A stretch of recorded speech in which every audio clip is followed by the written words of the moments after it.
Good morning students. कल जैसे मैंने आपको बताया था हिंदी के लिए,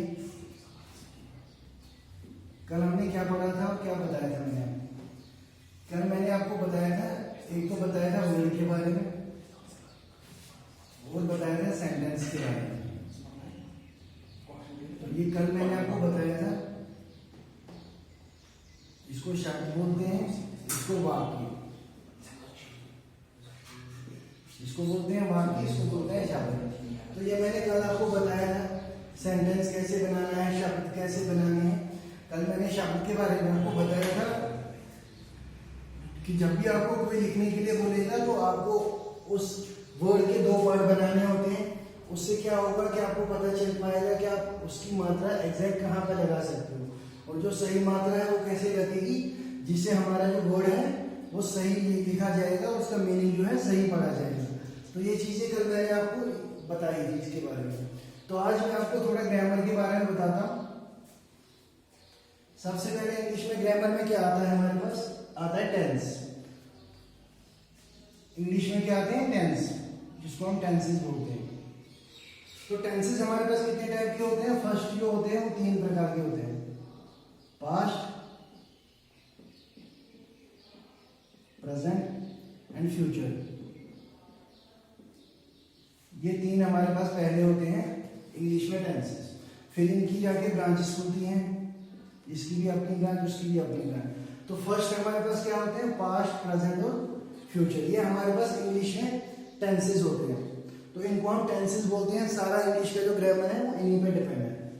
तो जब तक आप टेंसेस नहीं सीखोगे इंग्लिश में तो आप फ्रिक्वेंटली इंग्लिश को बोल नहीं पाओगे, लिख नहीं पाओगे। क्योंकि मेन क्या है, क्योंकि टेंसेस मेन डिपेंडेंट होते हैं टाइम पर। टेंसेस को हम टाइम भी कहते हैं। पास्ट भी टाइम है, प्रेजेंट भी टाइम है और फ्यूचर भी टाइम है। तो इन तीनों को अगर हम एक ही नाम दें तो हम लेंगे टाइम, क्योंकि ये तीनों टाइम पर बेस्ड है। तो इन तीनों में टाइम की बात की जाती है। अगर हम पास्ट की बात करें तो हम पास्ट टाइम की बात करते हैं, प्रेजेंट की करें तो हम आज की बात करते हैं, और फ्यूचर की है तो आने वाले कल की। तो वैसे ही हमारे पास हिंदी में भी टेंसेस होते हैं। तो पहला टेंस जो हमारे पास है हिंदी में वो है भूतकाल। भूतकाल, जिसको हम इंग्लिश में बोलते हैं पास्ट। उसके बाद आएगा वर्तमान काल। वर्तमान काल, जिसको हम इंग्लिश में बोलेंगे प्रेजेंट। इसको बोलेंगे इंग्लिश में प्रेजेंट। तो फिर आएगा हमारे पास भविष्य काल।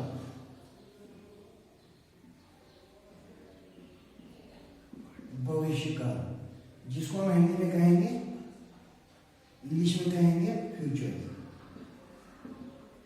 फ्यूचर। तो ये 3 टेंसेस है हमारे पास हिंदी में। तो इन्हीं 3 टेंसेस पे आपकी हिंदी लैंग्वेज जो है वो आगे कैरी फॉरवर्ड होगी। उसको आप बोल सकते हो, लिख सकते हो, ट्रांसलेट कर सकते हो। तो इन्हीं 3 मेथड्स पे हिंदी की जो भाषा है, हिंदी की जो लैंग्वेज है वो टिकी हुई है। तो इस पे आपको काफ़ी फोकस करना होगा, क्योंकि हर किसी लैंग्वेज का जो मेन चीज़ होता है वो उसका ग्रामर होता है।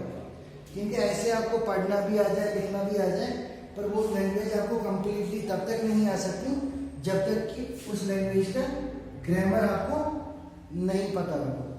तो मेन चीज़ क्या है, मेन चीज़ होती है ग्रामर। तो ये हमारे पास क्या है, टेंसेस है, जो मैंने आपको बोला है, ये आपको याद रखना है। तो पास्ट को हम क्या कहेंगे, भूतकाल, और प्रेजेंट को कहेंगे वर्तमान काल, और फ्यूचर को क्या कहेंगे, भविष्य काल।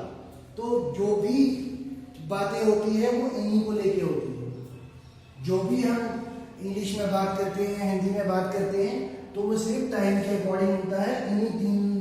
इन्हीं तीनों के दायरे में होते हैं।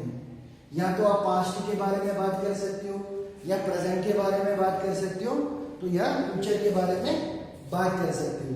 तो ये इन तीनों पे फोकस करना है। फिर इन्हीं पे आगे सेंटेंस बनेंगे।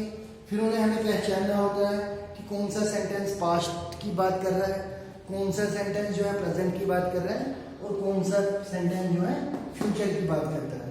तो अभी मैं जनरल इंट्रोडक्शन दे रहा हूँ आपको, फिर हम आगे प्रोसीड करेंगे इसमें। अभी मैं आपको सिर्फ जानकारी दे रहा हूँ, अभी मैं सिर्फ आपको इंफॉर्मेशन दे रहा हूँ कि कैसे कैसे किस किस चीज़ को क्या बोलते हैं। हिंदी में ग्रामर में अगर टेंस है तो उसको क्या बोलेंगे, उसके बारे में मैंने आपको ये बताया है। तो अभी आगे हम इसमें फिर आगे सेंटेंस करेंगे, हम आगे वो सेंटेंस लिखेंगे जो पास्ट की इंफॉर्मेशन देते हैं, फ्यूचर की इंफॉर्मेशन देते हैं, या हमें प्रेजेंट की इंफॉर्मेशन देते हैं। तो वो हम आगे आगे कैरी फॉरवर्ड करेंगे। उसके बाद ग्रामर में क्या आता है हमारे पास, इंग्लिश में क्या आता है, नाउन। क्या आता है हमारे पास, नाउन, जिसको हम नाउन बोलते हैं, इंग्लिश में बोलते हैं नाउन। तो हिंदी में उसे क्या बोलेंगे हम, संज्ञा। क्या बोलेंगे, संज्ञा, संज्ञा। तो हिंदी में नाउन को क्या बोलेंगे, संज्ञा। क्या बोलेंगे, संज्ञा। तो उसके बाद हमारे पास इंग्लिश में आता है प्रोनाउन।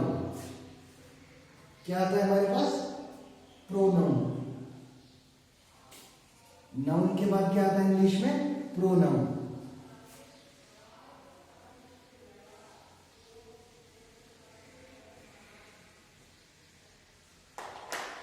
इसके बाद जो इंग्लिश में आता है प्रोनाउन,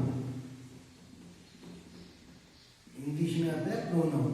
तो उसे हम हिंदी में क्या कहेंगे, सर्वनाम।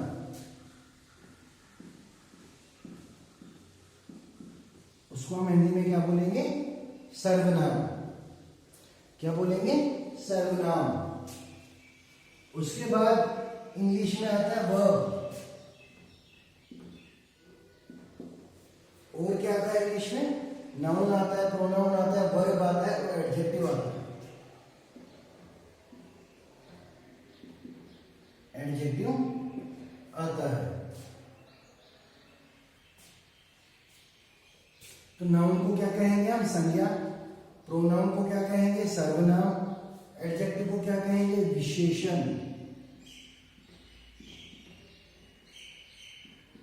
विशेषण।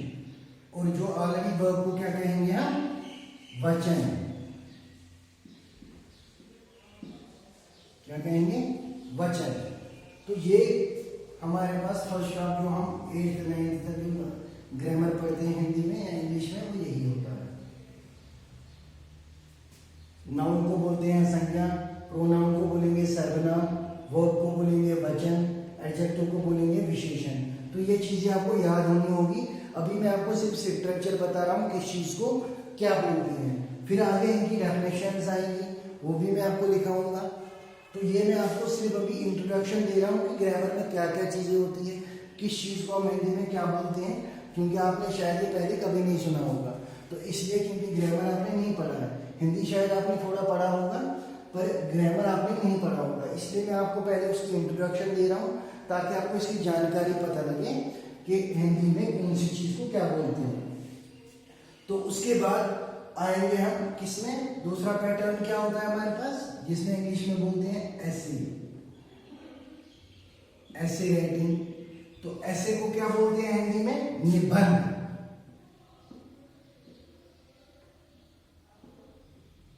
निबंध, निबंध क्या बोलते हैं, निबंध, न इन्हें ब न द, निबंध। तो ऐसे को क्या बोलेंगे, निबंध। क्या बोलते हैं, निबंध। उसके बाद हमारे पास क्या आता है इंग्लिश में ऐसे के बाद, उसके बाद आती है लेटर, लेटर। और आती है एप्लीकेशन, और आती है एप्लीकेशन। तो लेटर को क्या बोलते हैं हम, पत्र। लेटर को क्या बोलेंगे, पत्र, या इसको हम बोलेंगे चिट्ठी।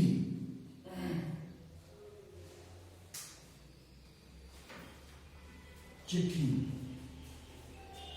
एप्लीकेशन को क्या बोलेंगे, इसको भी पत्र बोलते हैं। क्या बोलते हैं, पत्र। तो ये है, ऐसे को निबंध बोलते हैं, लेटर को पत्र या चिट्ठी बोलते हैं, एप्लीकेशन को पत्र बोलते हैं। उसके बाद ग्रामर में क्या आता है, ये मैंने आपको सिर्फ इंफॉर्मेशन दे रहा हूँ कौन सी चीज को हिंदी में क्या बोलते हैं, फिर हम आगे कैरी फॉरवर्ड करेंगे, इनको लिखना होगा। तो अब लेटर और एप्लीकेशन में क्या फर्क है, दोनों चीजों को सेम कहा गया है। तो अब इन दोनों में क्या फर्क है, जैसे आपको लेटर लिखनी हो तो लेटर जो है वो आपकी पर्सनल बन जाती है। पर्सनल मीन्स इंग्लिश में आप किसी को भाई को लेटर लिखना है, फादर को लेटर लिखनी है, रिलेटिव को लेटर लिखना है, तो वो आपकी लेटर पोर्शन में आ जाता है। एप्लीकेशन किस में आता है? अगर आपको स्कूल में लीव लिखना हो, किसी ऑफिस वगैरह में देना हो, तो वहां पे क्या आएगा? एप्लीकेशन। उसको हम लेटर नहीं कहते हैं, उसको हम कहते हैं, क्योंकि ये एप्लीकेशन जो है वो सिर्फ ऑप्शन यूज होती है, लेटर जो है वो आपकी पर्सनल यूज होती है। तो लेटर को आप सिर्फ पर्सनली यूज कर सकते हो, एप्लीकेशन को आप ऑफिस में यूज करते हो। जैसे ऑफिस में आपको किसी भी ऑफिस में एप्लीकेशन देनी होगी, वहां पर लेटर नहीं चलेगा। तो ये आपको मैं फिलहाल इसके बारे में मैंने आपको जनरल इंट्रोडक्शन बताया है। फिर हम आगे इनको डिफाइन करेंगे, इनकी डेफिनेशंस लिखेंगे, तो वो आगे जाके हम बताऊंगा आपको। अभी मैं आपको सिर्फ एक बता रहा हूँ इन्फॉर्मेशन कि कौन सी चीज को क्या बोलते हैं, क्योंकि आपने पहले ये नहीं सुना होगा।